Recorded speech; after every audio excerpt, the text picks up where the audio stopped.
प्यारे दर्शकों नमस्कार। तारीख है आज 6 दिसंबर 2025, दिन शनिवार, हिंदी तिथि पौष माह कृष्ण पक्ष द्वितीया। आइए नजर डालते हैं हमारे प्यारे राज्य उत्तराखंड की तमाम बड़ी खबरों पर। वीडियो शुरू करने से पहले कमेंट बॉक्स में जय हिंद लिखकर हमें सपोर्ट करें।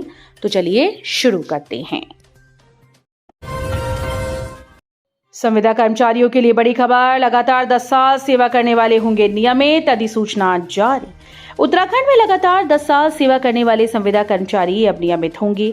इससे संबंध में अधिसूचना जारी कर दी गई है। दैनिक वेतन, कार्य प्रभारित संविदा, नियत वेतन, अंशकालिक और तदर्थ रूप में नियुक्त कार्मिकों का विनियमितीकरण संशोधन नियमावली 2025 जारी की गई। सचिव कार्मिक शैलेश बगोली के द्वारा इस संबंध में शुक्रवार को अधिसूचना निर्गत की गई। संशोधित नियमावली के अनुसार अन्य शर्तें पूर्ण करने पर दैनिक वेतन, कार्य प्रभारित संविदा, नियत वेतन, अंशकालिक और तदर्थ रूप से नियुक्त वे कार्मिक विनियमितीकरण के लिए पात्र होंगे जिन्होंने दिनांक 4/12/2018 तक इस रूप में कम से कम 10 वर्ष की निरंतर सेवा उस पद या समकक्ष पद पर पूर्ण कर ली हो। उत्तराखंड लोक सेवा आयोग ने पीसीएस मुख्य परीक्षा की स्थगित 6 से 9 दिसंबर के बीच थी होनी। उत्तराखंड लोक सेवा आयोग ने पीसीएस 2025 मुख्य परीक्षा को फिलहाल स्थगित कर दिया है। आयोग ने यह निर्णय उच्च न्यायालय नैनीताल के द्वारा 4 दिसंबर को पारित आदेश के बाद लिया। आयोग के द्वारा 7 मई 2025 को जारी विज्ञापन और फिर 6 दिसंबर से 9 दिसंबर 2025 तक प्रस्तावित मुख्य परीक्षा को अगले आदेश तक रोक दिया गया। आयोग ने कहा कि नई परीक्षा तिथियों की जानकारी आयोग की वेबसाइट पर अलग से जारी की जाएगी। आदेश सचिव अशोक कुमार पांडे की ओर से जारी किया गया है। बेमौसम चुनावी चकल्लस, ठंड में बढ़ाई उमस, राजनेताओं की भाषा से गर्मा रहा राजनीतिक माहौल। उत्तराखंड में धीरे धीरे ठंड बढ़ रही है, वहीं राज्य का राजनीतिक माहौल उतनी तेजी के साथ गर्म हो रहा है। राजनेताओं की भाषा शैली और तमाम अंदर के किस्से व निजी बातें राज्य के राजनीतिक माहौल को बिगाड़ रही हैं। राज्य में विधानसभा चुनाव के लिए अभी 1 साल से ज्यादा का समय शेष है। बावजूद इसके चुनावी चकल्लस चरम पर है। कांग्रेस के चुनाव प्रबंधन की बागडोर मिलने के बाद कुछ भाजपा नेताओं ने उनके निष्ठा पर सवाल उठाए तो हरक सिंह भी मुंहफट अंदाज में लगातार जवाब दे रहे हैं। उड़ान योजना, देहरादून से गौचर तक हेरिटेज हेली सेवा, प्रतिदिन 2 फ्लाइट बुकिंग शुरू। उड़ान योजना के तहत देहरादून से गौचर के बीच हेरिटेज एविएशन की हेली सेवा 6 दिसंबर से शुरू होने जा रही है।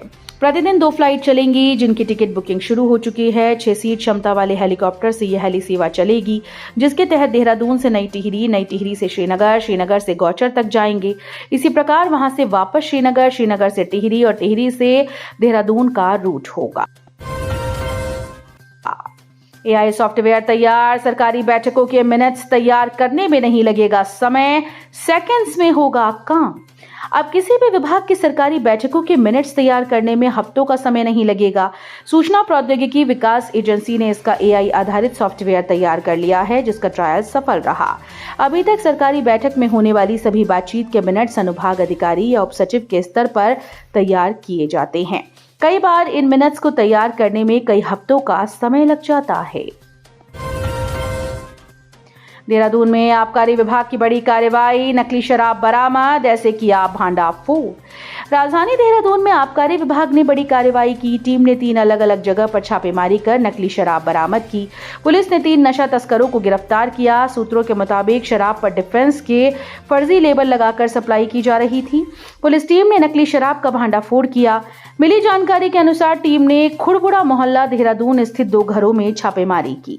इस दौरान क्रमवार डिफेंस का लेबल लगी 10 पेटी शराब और 4 पेटी अंग्रेजी शराब पकड़ी गई। आबकारी टीम ने आरोपी वैभव गुप्ता और आशीष को गिरफ्तार किया। 13 वर्षीय बच्ची संदिग्ध हालातों में लापता, परिजनों का रो रो कर बुरा हाल।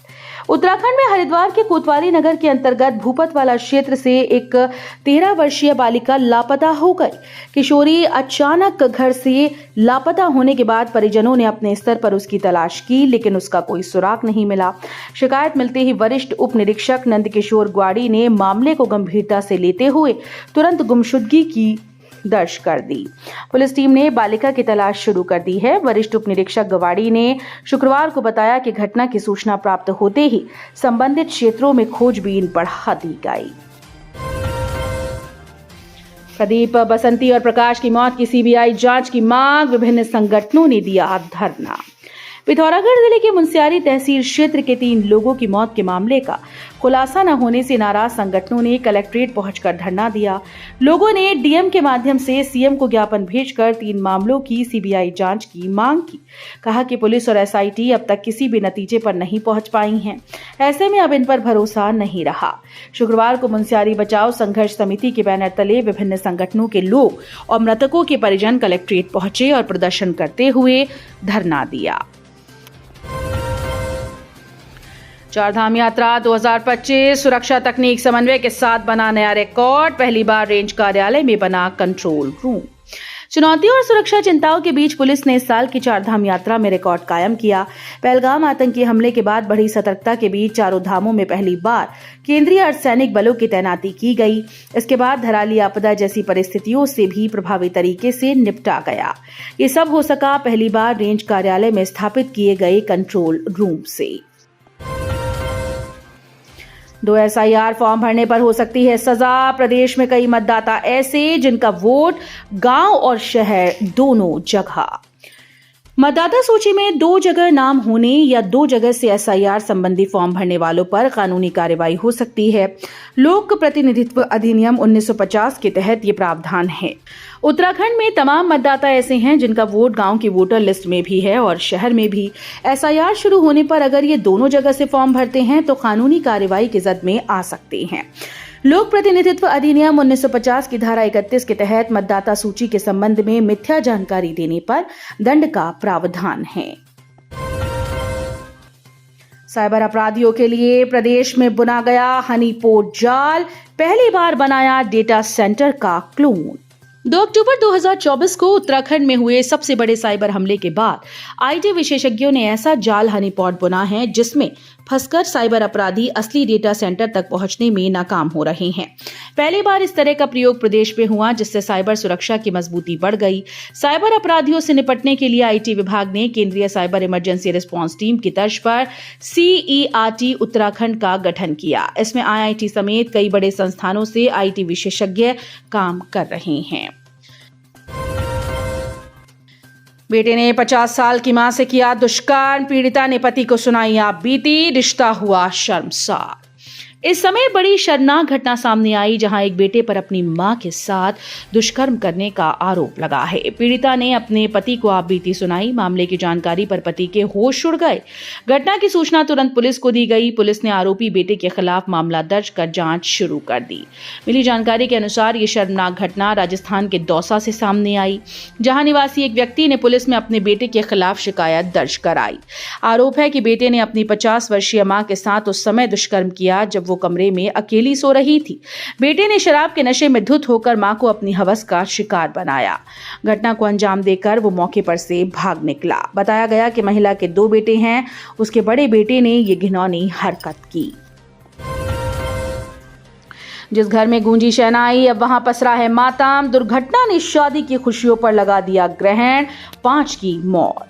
पिथौरागढ़ जिले के गड़ाई गंगोली क्षेत्र के किलौटा गांव के जिस घर में शादी की शहनाई गूंजी वहां अब मातम पसरा है। शादी की खुशियां एक झटके में कभी न भूलने वाले गम में बदल गईं। एक भयानक दुर्घटना ने बारात की खुशियों पर ग्रहण लगा दिया।